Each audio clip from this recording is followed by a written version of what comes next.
Hello, everyone. Vampire 218 here, bringing you, I guess, a different type of video.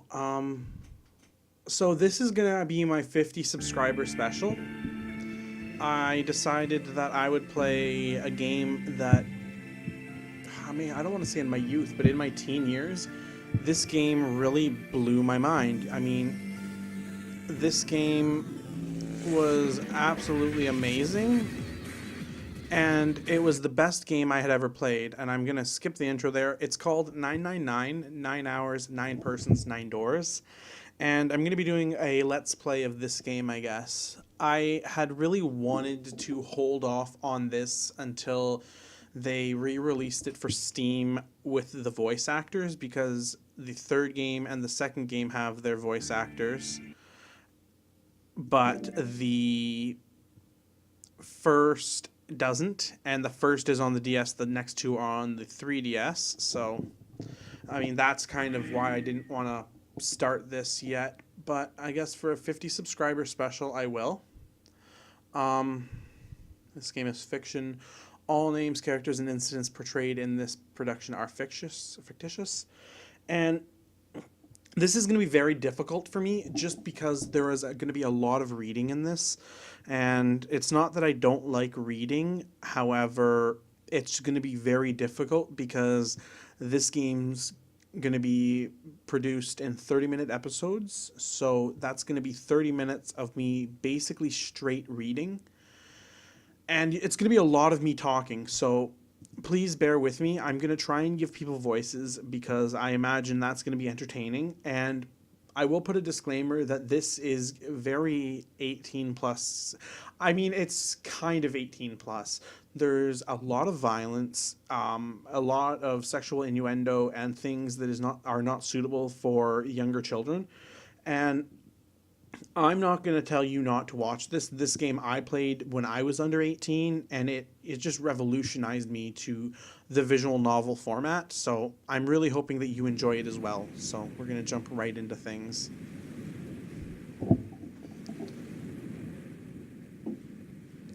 And I will try and give commentary on certain things when I can. I have played this before, so I can't give blind commentary. However, I haven't played it in years, so a lot of the stuff I will forget. And I'll explain things, as they come up, because there will be a lot of things that need explaining, so. Here we go.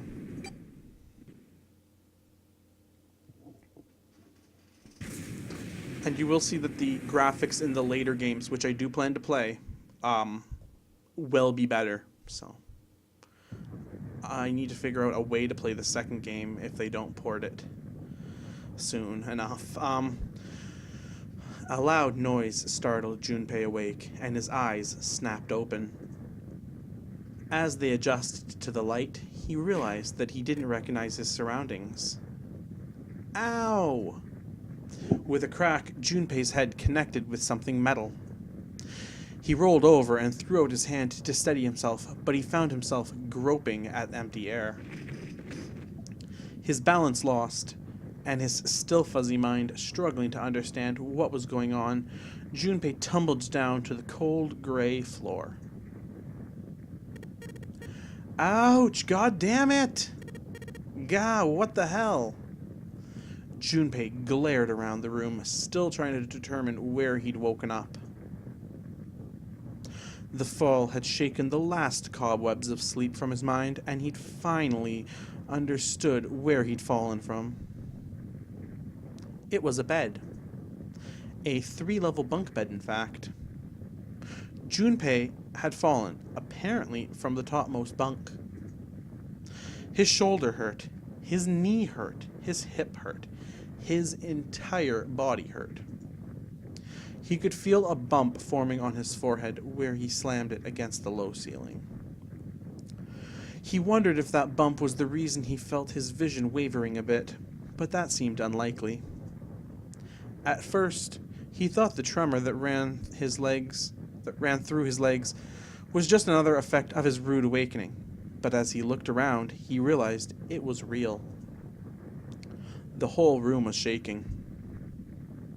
Was it an earthquake, he wondered? It didn't seem likely.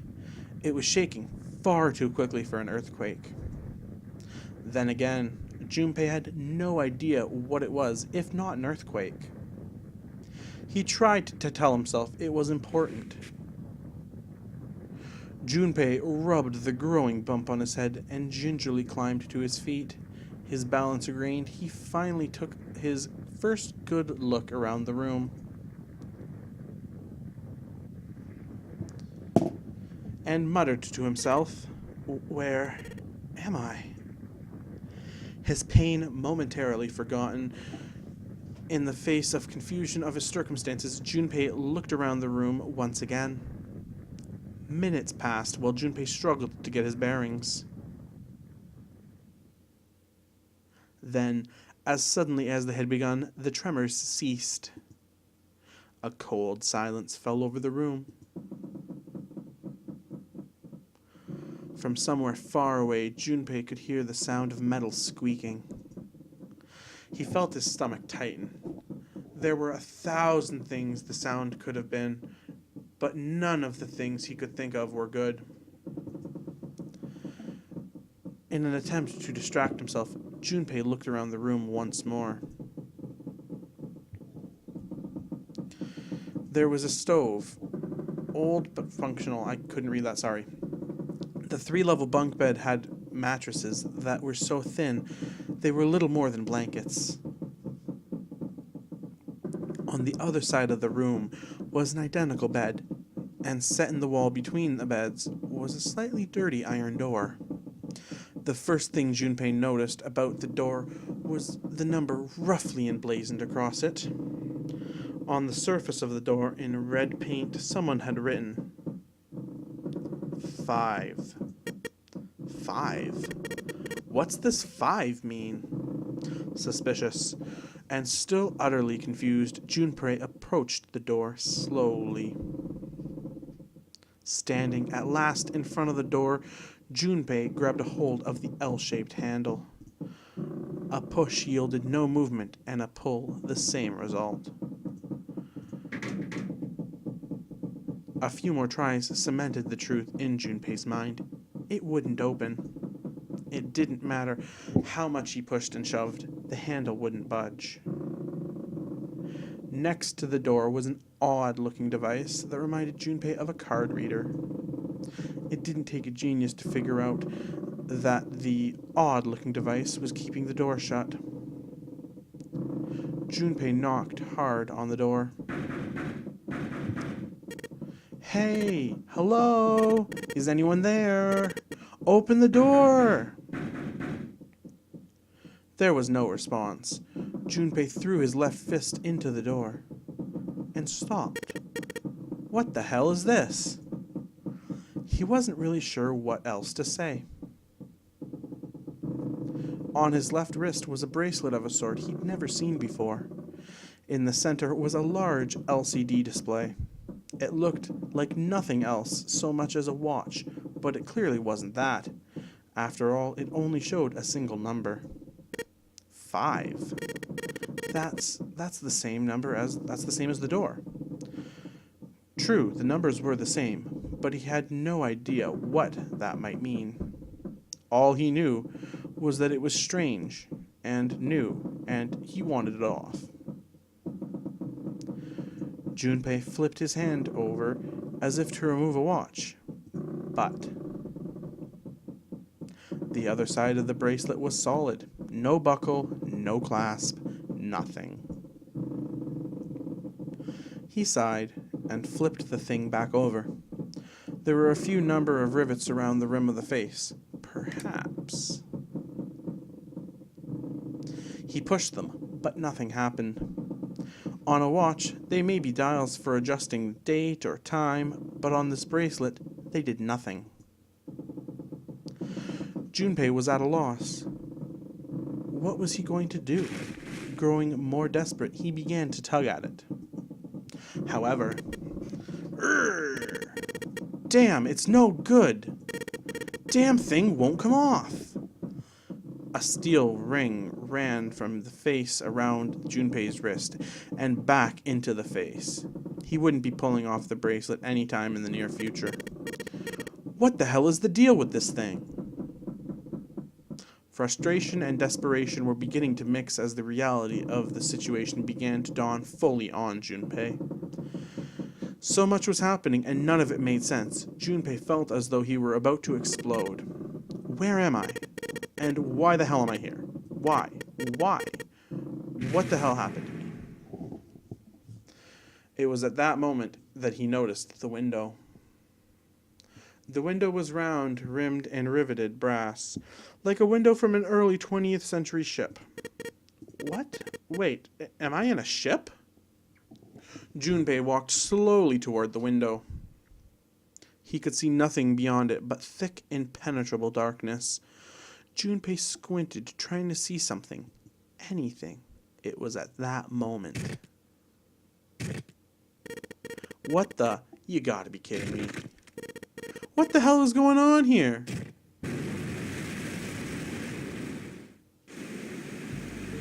A crack split the glass of the window, and for a moment, Junpei stared at it.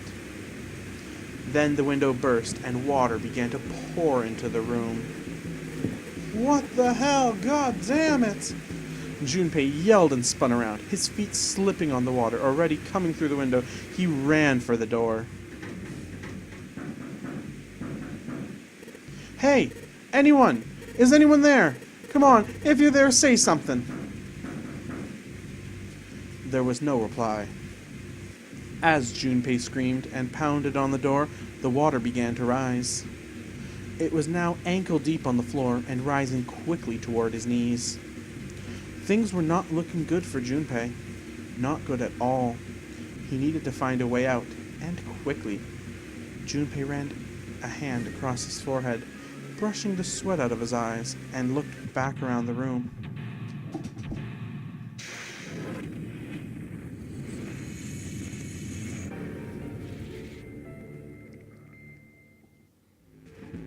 Okay, so as you guys may have guessed now, this is an escape room type game.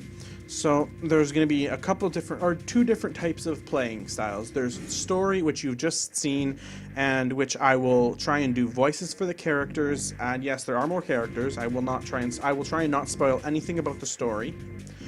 And I'll try and do that deep, or not deep, but just, the kind of emotionless voice for the actual narration of, like, Junpei touched his head, like stuff like that. And it's going to be very difficult for me, like I said before, because this is a lot of reading, and in a half an hour session, some of these story sessions, I'm going to have to probably make this, to be honest, longer in some areas.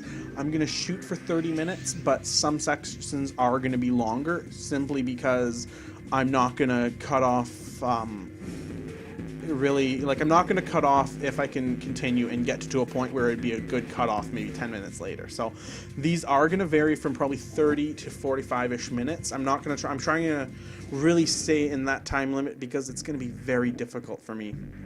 So on screen there, it was just explaining, you look around the room to grab items and stuff, and that's how you escape each room. We'll get more into why we're having to escape and stuff in the story, so I won't try and spoil that, and I'm not going to spoil any of the story either. I am going to show you how to do the puzzles, and that being said, I don't remember all of these puzzles, so I may need to look up guides for them, because I haven't played this game in probably 5 years. So this is going to be very, it's not new to me. I've seen this stuff before, but it's going to be a reminder. And a lot of sections I'm not going to remember, so I guess going into why I liked this game, this isn't like different than any of the I guess it is different. I shouldn't say it's not different. When I was, I guess, a teenager, man, 5 years ago, I guess I played this the first time 7 years ago, but 5 years ago was when I probably played it last, because this game is just, it really captured my heart. So it captured my heart because you know, it starts off like most of the escape games, or not escape games, but visual novel games. I think Hotel Dusk might have been one of them. And there was a couple others that the DS had. But this one really just captured my heart because it got so dark, and there's so many different endings you can get, and that's what I really liked, because there are multiple different endings. And I'm just going to show you how to combine items here.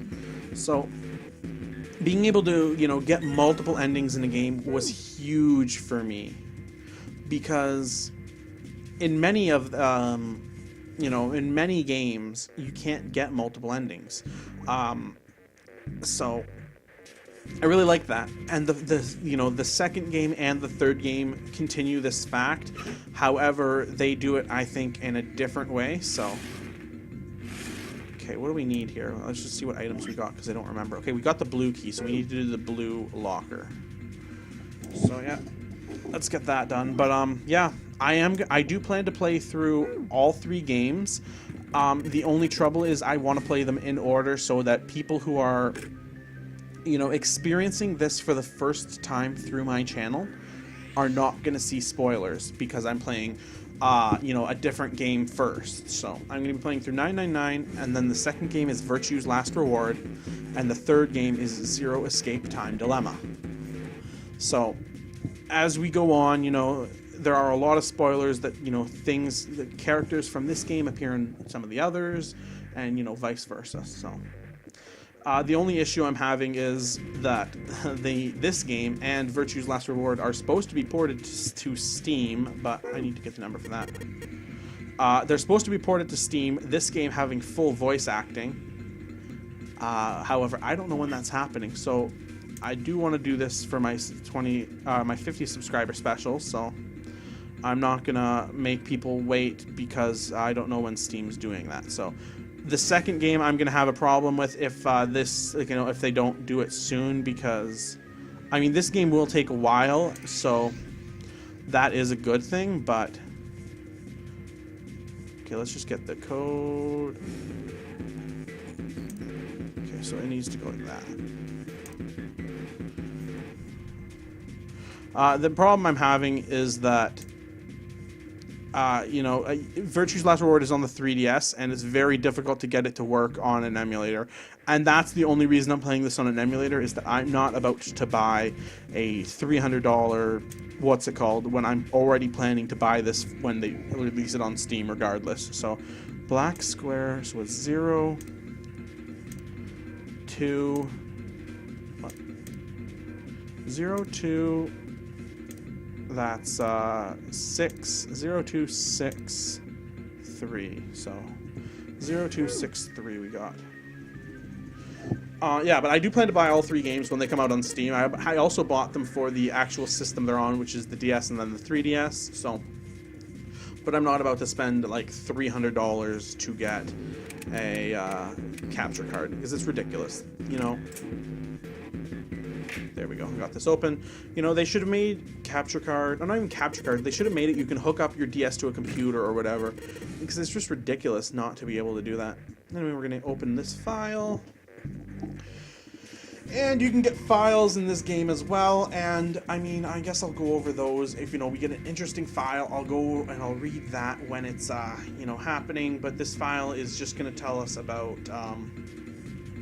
digital roots. And to give a brief rundown, digital roots, you add all numbers in a sequence until there is a single digit. So 1,234 would be 1 plus 2 plus 3 plus 4.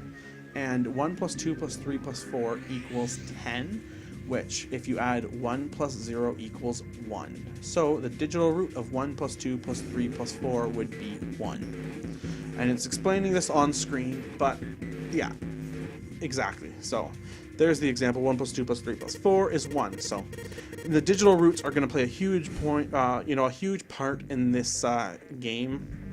So, and there we go. I've got new material added to the file screen, but I don't need to read that because we've gotten a calculator. But either way, you know, that's what we got. So we're still good on time. We have about 10 minutes. And we're going to definitely be able to get out of this room. We've got another cutscene coming up here, I remember, but overall, we are going to be in the clear. So we got to go get the red key. Back. Let's go get the red key and trigger this. Where is it? Oh, it's over here.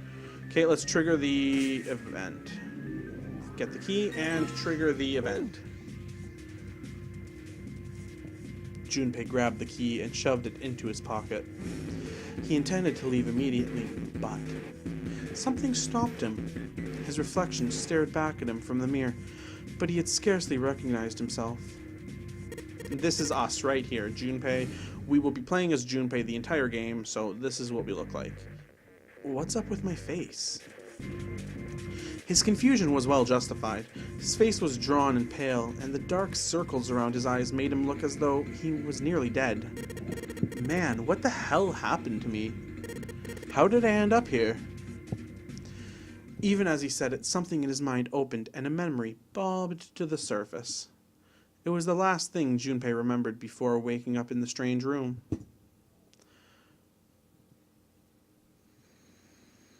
It was past midnight when he came home. Junpei shuffled up the stairs and opened the door to apartment 201.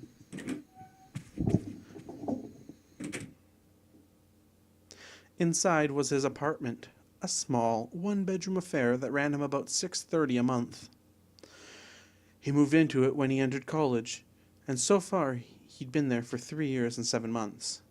So Junpei is just about my age when I'm recording this, so just so you know, he's about 22. He stepped inside and turned on the lights. The fluorescent lights on the ceiling blinked and flickered slowly to life as if waking from a deep slumber. Their cold light illuminated the landscape he'd come home to so many times before. Everything was as he left it. The magazines piled up in the corner, the textbooks collecting dust, the CD cases covering the floor, the jeans and t-shirt he'd worn the day before, then tossed onto the floor. There was one thing that didn't belong, however. There was a breeze. Breaths of cold air wafted into his apartment, carrying the smell of autumn with them. The white curtain framing his window swayed gently in the wind. That's weird. Did I leave that open? Junpei walked toward the window, trying to remember if he had closed it or not before he left. One of the panes was hanging open.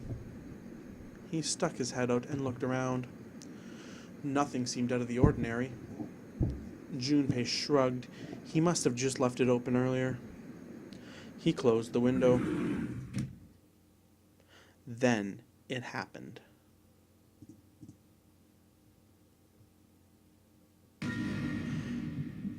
Junpei turned and found himself face to face with a man in a face to mask with a man dressed all in black.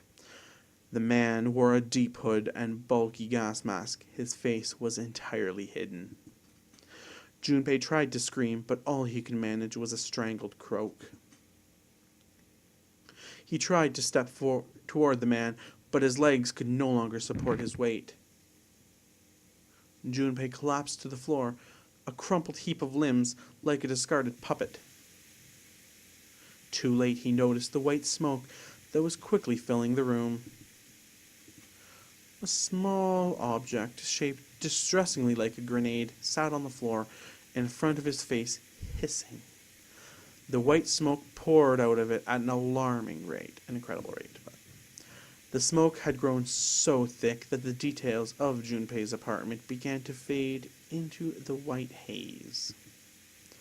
He could feel his mind begin to fade as well, a white haze that was not the smoke creeping into the edge of his vision. Consider this a privilege. You have been chosen. A rasping voice wormed its way out of the gas mask. It was cold and harsh, distorted in some way Junpei could not put his finger on. You are going to participate in a game. The Nonary game. It is a game where you will put your life on the line. That was the last thing Junpei remembered. The white smoke overpowered him. The masked man faded from his vision, and he felt his consciousness fall away into the white mist. That's right! The guy with a gas mask! That son of a bitch must have taken me here! As to who the man was, or might have been, Junpei had no idea. Indeed, he wasn't even sure that his assailant had been a man. The voice had been cold and mechanical, likely passed through a voice changer, and the body had been covered in a thick cloak. Who was the man in the mask? You have been chosen. Junpei remembered that much, but what might it mean that was beyond him? Junpei had no idea where he was or why he was there. There was only one thing from his memory that seemed important.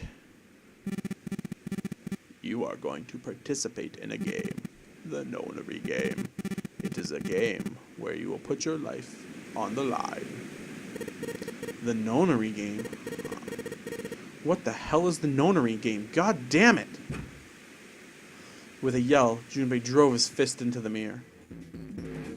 So now we have all the things we need to escape, and I'm going to bring up an interesting point right now. So this game is set in, I believe, 2027, and it's really interesting how they mention CDs. So I'm not sure what the developers were thinking, if people were going to go retro like they're doing with records with CDs. I personally still have quite a bit of CDs, but I'm not sure because this game is set in 2027. So, but it's also written, in the end of 2010s. So I'm not sure what they're thinking. Maybe they think they'll make a huge, resurgence. But either way, I got to get that code. Yeah, so it's going to give me, again, I need to touch the numbers, even though I've already done it, but, so I need to actually get the code from let's grab that code, and then after we escape this room, I think that's where we'll end it. So let's go my items, so we have this and this, so we need to get, so that one is going to be a 7 and a 4, so 7, 4, 8, 5. 7, 4, 8, 5. So let's do this again. Okay. Alright. 7, 4, 8, 5.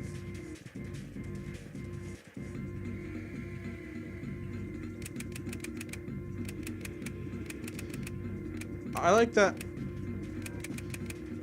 some of them, like, 7, 4, 8, you can only go up to, like,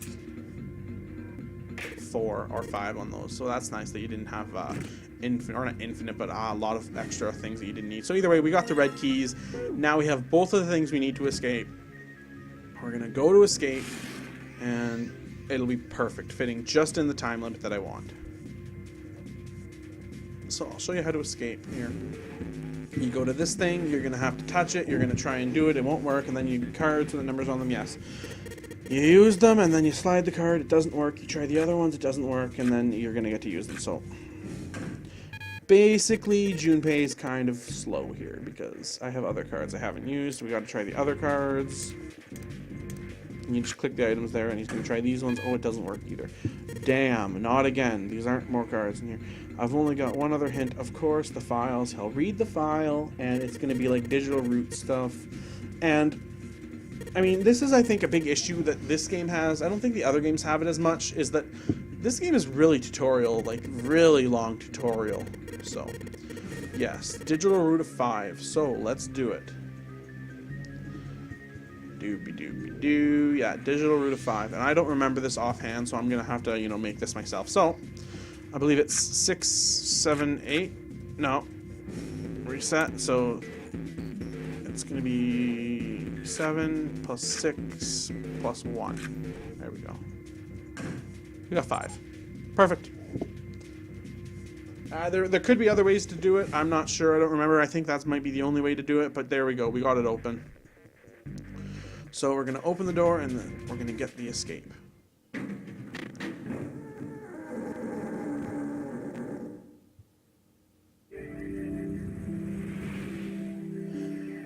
I found it. So, I've been Vampire 218 please make sure that if you know, you like this series and you want to see more of me playing 999, that you check out this, you check out my channel. I will be starting from here next time, and this is my 50 subscriber special. I'm really hoping that me playing through this game will do what it did to me for you. That seeing this game will, make you love this series as much as I've loved it, because I did plan to play through this, but I guess since I'm getting so many subscribers, I'll do this early, and we'll do a different thing for 100 subs, probably a face reveal, so that'll be fun. So, yeah, I've been Vampire218. Please make sure to check my channel out. This is very different content from anything else I'm doing, so I'm really hoping this is, received well, because this is something I've really wanted to play for a while for you people, so I've been Vampire218. Please make sure to leave a like, share, comment, favorite, and subscribe to my channel to see, more of this, or just Pokemon content, or, anything I do. Bye!